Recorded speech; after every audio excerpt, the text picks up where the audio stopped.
welcoming the courageous members of the Texas delegation. They will lose in the midterms. He knows it. We cannot stand here and just shrug as Trump and the Republicans try and rig the rules. He knows the headwinds in a midterm. He's dialing for seats. It was just moments ago in California where Democrats are finally striking back.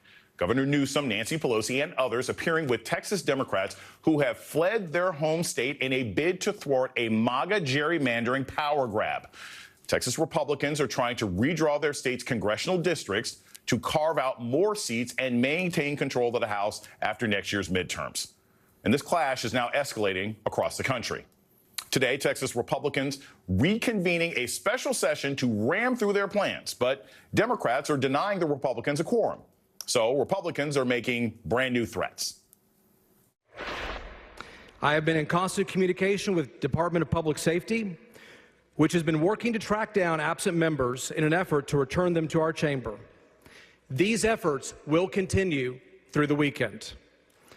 For those that have fled to Illinois or to California, be reminded that the FBI's assistant has reportedly been enlisted, and their powers are not confined to any singular state's boundaries. GOP Senator John Cornyn says the FBI will help track them down. The FBI has not publicly confirmed this. Texas Governor Greg Abbott has sued to have the House Democratic leader removed from office if he does not return. Republican State Attorney General Ken Paxton has filed suit to remove 13 other House Democrats. That's in addition to his suit to force other states to pursue the Democratic lawmakers.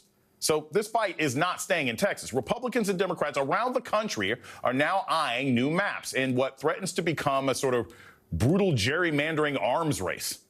Joining me now from an undisclosed location is Texas Democratic Representative Ron Reynolds, who has left the state. Thank you so much, Representative Reynolds, for being with us tonight on The Beat. So I just want to start with this because I want this to be clear to everybody. Texas Democrats have left to deny Republicans a quorum so that they cannot go through with unfair policy. You're not breaking the law. You've just left the state, correct? Absolutely, Jason. We did not break any law. We broke quorum to stop the Trump-Abbott Texas takeover by racially gerrymandering 5 congressional seats in Texas on the backs of Black and brown constituents and stakeholders in the state of Texas. That is what we did. We did not break any law at all whatsoever, period, point blank. And I want to follow up with this because I think this is important for the rest of the country to actually understand that what you have happening here is Republicans in Texas are threatening you. They're threatening you with the FBI. They're threatening to send bounty hunters after you. They're threatening all these different kinds of things for what essentially is only absenteeism from work. So when you all are hearing this kind of information, I know you can't tell me everything. I wouldn't want you to. But what kinds of protections and precautions are you all taking to keep yourself safe while you're on the run? Well, first of all, Jason, they are threatening us. They're threatening us, and I'm one of those 13 Democrats, by the way, that Attorney General filed today to remove me from office. But this seat doesn't belong to me nor my colleagues. It belongs to the citizens of the state of Texas, and we will not be intimidated or back down. We just celebrated the 60th anniversary of the Voting Rights Act of 1965 and nearly the 60th anniversary of Bloody Sunday. Many of our forefathers whose shoulders we stand on today, they did the unthinkable. They risked it all, knowing that they could be beaten, and many of them were. Many of them risked it all to break down Jim Crow. We will not be intimidated because those who came before us, they endured far more. So yes, they're threatening us with jail and $500 a day fines, that we will be expelled from our seats, but we're not intimidated. We will not back down to this authoritarian, wannabe dictator king that is trying to set us back with these racial gerrymander seats. So no, we're not being intimidated. We're not backing down. We're continuing to deny a quorum so they can't pass this legislation.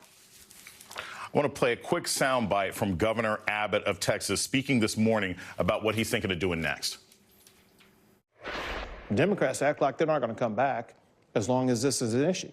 That means they're not going to come back until like 2027 or 2028, because I'm going to call special session after special session after special session with these same agenda items on there.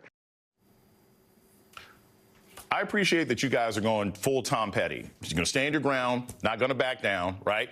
But you've got the governor basically saying that the moment that anybody sets foot in the state, that he's going to try and call a special session. So, again, you may not be able to tell us your entire plan, but let's just say for the next month or so, do you all plan to have quorum in absentia, continue to give speeches? What are you doing for the next couple of weeks as you sort of have this standoff? Well, Jason, we're going to continue to deny the quorum. And we're going to do just what we did today, inspired a Governor Newsom from California, to be the first to go on record to say we're going to redistrict. If it's good for the goose, then it's good for the gander. Trump has changed the rules of engagement. Democrats are going to fight. We're not going to lay down and get rolled over. So next, we want to inspire Governor Holcomb in New York. We've already visited with her. We visited with New Mexico. We plan to go to Maryland and other blue states to show President Trump and all of these MAGA extremists that Democrats are not going to surrender, that we will go toe-to-toe, mano a mano. And hopefully we will get them to back off. Redistricting doesn't happen until every 10 years after a census. Right. So this is a desperate attempt by President Trump because he knows his policies are woefully unpopular. And unless they rig the rules in the scheme by changing the lines, that they're going to lose in the midterms. And so we're going to give them hell. We're going to fight. We're going to fight all the way to the finish. And transformational change is coming. We're a catalyst, and we're motivating other blue state governors to go toe-to-toe, tit for tat. Look, it seems very clear to me that this sort of on-the-run Democrat tour that you guys are doing right now will spread throughout the country, and we will definitely keep up to date with this story. State Representative Ron Reynolds, thank you so much for joining us this evening. Thank you for having me.